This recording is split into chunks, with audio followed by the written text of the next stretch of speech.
Bonjour. Du coup, on participe au programme de réussite éducative depuis mars 2015. C'est eux qui nous ont directement contactés pour que le dispositif se mette en place. Donc aujourd'hui, ça implique une dizaine de bénévoles qui prennent des enfants 1h30 par semaine sur le temps périscolaire, souvent le mercredi après-midi, dans une relation individualisée. Donc nous avons un bénévole pour un enfant. Et on insiste sur ce lien-là, qui pour nous est vraiment synonyme d'accompagnement des enfants sur les chemins de la lecture et sur l'ouverture culturelle, voilà, au sens large. Donc l'idée du programme, c'est que nous on accompagne d'autant plus les bénévoles dans cette démarche avec des formations complémentaires pour les aider à gérer cette nouvelle relation qu'ils ont avec les enfants, parce que être seul avec un enfant, on prend avec soi sa vie et ses réalités, et du coup notre travail est d'accompagner ces bénévoles pour que ça se passe bien. Donc à terme 2016, on aura 30 bénévoles qui suivront donc 30 enfants, voilà, à la fin de l'année scolaire. On est en complémentarité avec les équipes du PRE. Notre travail est fait conjointement. Les éducateurs qui sont en charge des enfants, mais je pense que ce sera expliqué, sont là avec nous pour construire ce moment. Et voilà ce que je pourrais en dire. Très bien. Alors, on va donner la parole à Serge Fraisse qui va nous expliquer un peu ce qu'il en est du PRE et comment il pilote ce dispositif, et puis vous pourrez échanger à l'issue de cette présentation. Bonjour, merci d'abord de votre invitation. On a repris contact il n'y a pas très longtemps en fait, et puis on s'était dit qu'effectivement une présentation assez brève de ce que nous faisons et pouvait être utile. Donc je situe peut-être en 3 secondes le commissariat général à l'égalité des territoires. C'est aujourd'hui l'administration qui a compétence sur la politique de la ville.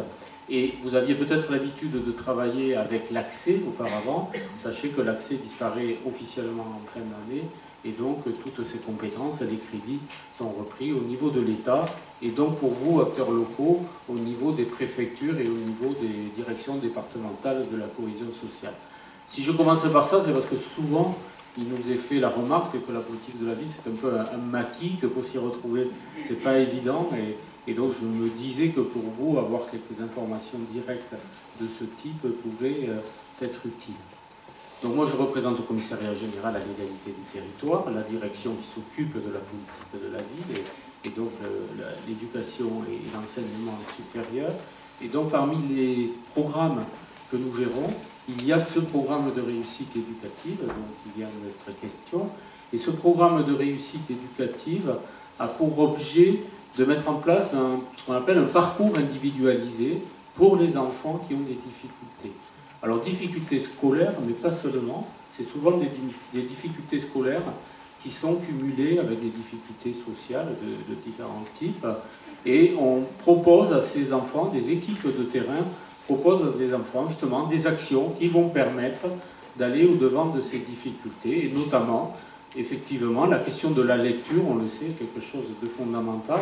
Et même si l'éducation nationale aujourd'hui remet beaucoup l'accent sur ces questions et dit qu'effectivement c'est quand même le métier de l'éducation nationale que d'apprendre à lire, par exemple, les bases, on sait très bien que l'action d'associations comme la vôtre est très utile parce que dans certains milieux, il n'y a pas l'habitude du livre, il n'y a pas l'habitude de la lecture, il n'y a pas l'habitude de l'ouverture à des activités culturelles, puisqu'on a parlé juste avant cette réunion.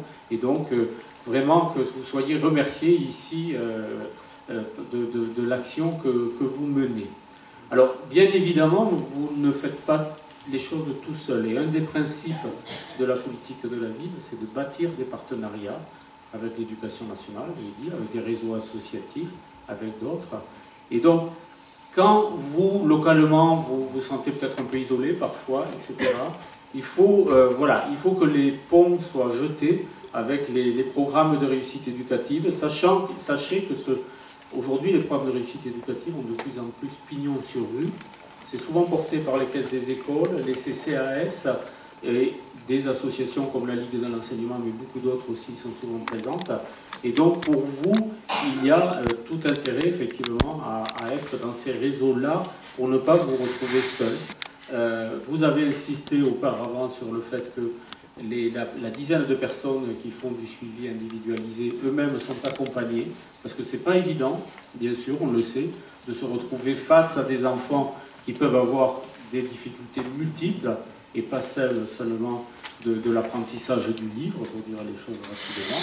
Et donc, pour apporter les bonnes réponses, pour que les réponses soient apportées, soient bien en concordance avec les réponses apportées par l'éducation nationale et par d'autres, il faut cet accompagnement de gens qui voilà, vont permettre d'apporter les bonnes réponses au bon moment. Voilà pour l'instant. Oui, ce qui peut être intéressant aussi de dire, c'est de quelle manière le soutien au niveau local où la représentation est effective. C'est-à-dire que nous avons ce partenariat national, mais au niveau des préfets de la ville, là, l'essentiel se joue dans les départements. Peut-être en dire deux mots sur la façon dont ce lien peut s'établir. C'est un peu institutionnel, mais vous savez peut-être qu'il y a une réforme de la politique de la ville qui rentre en application, en fait, cette année, à 2015. Une nouvelle géographie prioritaire a été publiée. De nouveaux contrats de ville sont en train d'être signés. Plus de 90% à cette heure sont signés. Et ces nouveaux contrats de ville sont signés au niveau des agglomérations. Ce qui est important pour vous, au niveau local, c'est que vous puissiez repérer. Alors, ça peut être plusieurs personnes, hein. Ça peut être au niveau de la préfecture, hein, le service politique de la ville, ça peut être au niveau de la direction départementale de la cohésion sociale, ça dépend des départements.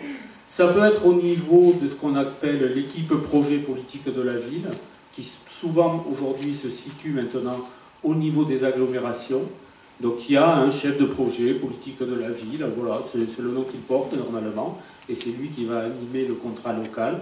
Et puis il y a aussi, et c'est pas, c'est pas tout ce qu'il faut aller voir, mais il faut trouver la bonne entrée, disons, il y a aussi des coordonnateurs de programmes de réussite éducative, et ces coordonnateurs, comme je vous disais, se situent souvent au niveau soit des CCAS, de villes, donc, soit au niveau des caisses des écoles, des villes, et c'est par là que vous pourrez trouver la bonne entrée pour pouvoir apporter votre savoir-faire et pour pouvoir apporter votre compétence, mais peut-être vous-même, justement, pour expliquer comment le lien s'est fait. Alors, c'est directement la personne en charge sur le terrain du programme de réussite éducative qui nous a contactés parce qu'effectivement, c'était une volonté de leur part sur l'agglomération marseillaise de travailler spécifiquement sur la lecture et sur les difficultés des enfants dans les apprentissages de la lecture, donc ils se sont naturellement tournés vers nous pour répondre à ça. Ce qui est important de signaler, c'est que du coup les bénévoles s'appuient également, je pense à l'ABF, sur les bibliothécaires. Voilà, systématiquement, nos interventions ont lieu dans le réseau de bibliothèques de la ville pour que les enfants soient au milieu des livres et au milieu de professionnels et de médiateurs. Voilà, par-delà le bénévole, ce lien avec la bibliothèque est très important pour nous. Et effectivement, les équipes sur le terrain d'éducateurs qui connaissent la famille, qui connaissent les difficultés sociales des enfants, parce que ce sont des enfants qui sont suivis et accompagnés souvent pas que par le PRE. Voilà, ça nous permet à nous de faire le lien avec les bénévoles et de leur faire entendre tout ce qu'implique ce suivi et toute la réalité que peut porter cet enfant qui va être avec eux pendant 2 heures par semaine. Voilà, ce qu'on peut remarquer en tout cas, c'est que c'est une très belle réussite, le PRE. La relation entre le bénévole et l'enfant est souvent très forte. On est là aussi pour faire en sorte que ça se passe bien, mais en tout cas c'est très fort et la confiance qui est apportée est essentielle et que voilà, tous les bénévoles reviennent enchantés et les enfants en redemandent. Donc on n'a pas de crainte sur ce que ça peut apporter et on espère que ça va continuer et qu'on va pouvoir le développer sur la ville qui en a grandement besoin.